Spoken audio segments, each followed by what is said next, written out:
జర్నలిస్టుల సమస్యలు శాసన మండలిలో హాట్ టాపిక్ గా మారాయి. రాష్ట్ర వ్యాప్తంగా మీడియా ప్రతినిధులు ఎదుర్కొంటున్న ఇబ్బందులు, వారి దయనీయ స్థితిగతులను ఎమ్మెల్సీ తక్కెళ్లపల్లి రవీందర్రావు సభలో ప్రస్తావించారు.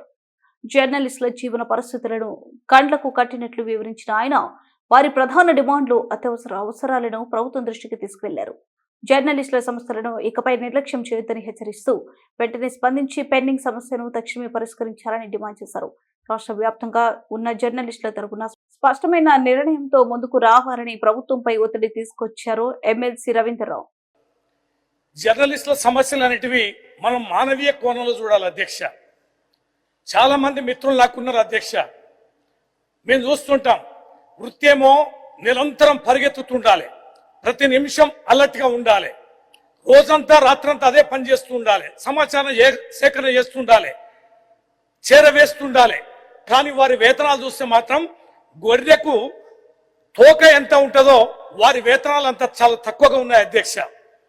వారి కుటుంబాలు ఎట్లా పోషించుకుంటున్నారో, వారి పిల్లల్ని ఎట్లా చదువుకుంటున్నారో, ఎలా చదువులు ఆరోగ్యానికి ఖర్చు పెడుతున్నారో ఇవన్నీ చూస్తే చాలా బాధాకరం అనిపిస్తుంది అధ్యక్ష. కొంతమంది విలేకరుల మీద ఆరోపణలు వస్తాయి, కానీ చాలా మంది విలేకరులు మరి ఇబ్బందులు పడుతున్నారు. ఆరోపణలు చూస్తున్నారు తప్ప వారి కుటుంబాలు ఎట్లా బ్రతుకుతున్నాయనే పరిస్థితి లేదు.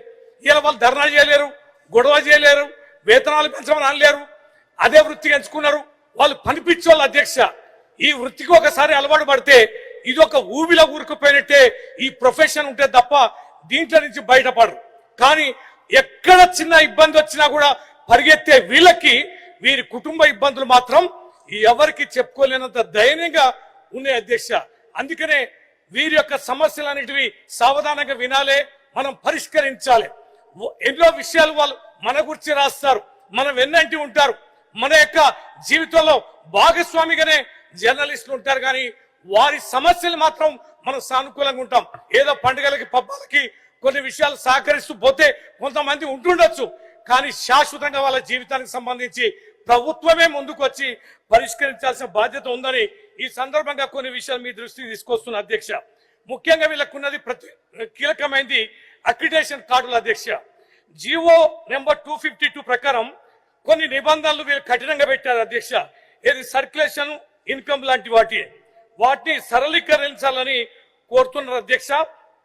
అలాగే ఫీల్డ్ రిపోర్టర్లకు కూడా ప్రాధాన్యత ఇవ్వాలని, డెస్క్ జర్నలిస్టులకు కూడా పూర్తి స్థాయిలో అక్రిడేషన్లు ఇవ్వాలని కోరుతున్నారు అధ్యక్ష. అలాగే మహిళా జర్నలిస్టులకు కూడా 33% మరి వారికి కూడా రిజర్వేషన్ కల్పించాలని జర్నలిస్ట్ మిత్రుల యొక్క సమస్య ఉంది అధ్యక్ష. హెల్త్ కార్డులు అయితే చాలా కీలకమైనది. కేవలం ప్రభుత్వ హాస్పిటల్లో కొన్ని పరిమితమైన ఆరోగ్యానికి అవకాశం ఇస్తుంది తప్ప క్యాష్లెస్ వైద్యం అనేది వారికి అందడాలి. ఇవాళ వైద్యం కీలకమైనటువంటి వైద్యం అయితే ప్రైవేట్ హాస్పిటల్ అందుతుంది అధ్యక్ష. కానీ ప్రైవేట్ హాస్పిటల్లో ఏ రకమైన బిల్లులు, హెల్త్ కార్డులు అనేటివి పనిచేయడం లేదు. ప్రైవేట్ వైద్యశాలలో కూడా వారి హెల్త్ కార్డులు, మనం ఉద్యోగాలు లక్షలాది ఉద్యోగాలు ఇవ్వకపోయినా వీరు ఉద్యోగస్తులాగా పనిచేస్తున్న వీరికి ప్రభుత్వ హెల్త్ కార్డులు ఏ వైద్యశాలలో పనిచేసినా కూడా వారికి వర్తించేలా ఇవ్వాలని చెప్పి మీ ద్వారా కోరుతున్న అధ్యక్ష. అలాగే వెల్ఫేర్ ఫండ్ అండ్ పెన్షన్ కూడా, ఈ పెన్షన్ సంబంధించి సంక్షేమ సంబంధించి ముందు మంత్రి గారు సమాధానం చెప్పారు. వారి మేనిఫెస్టోలో కూడా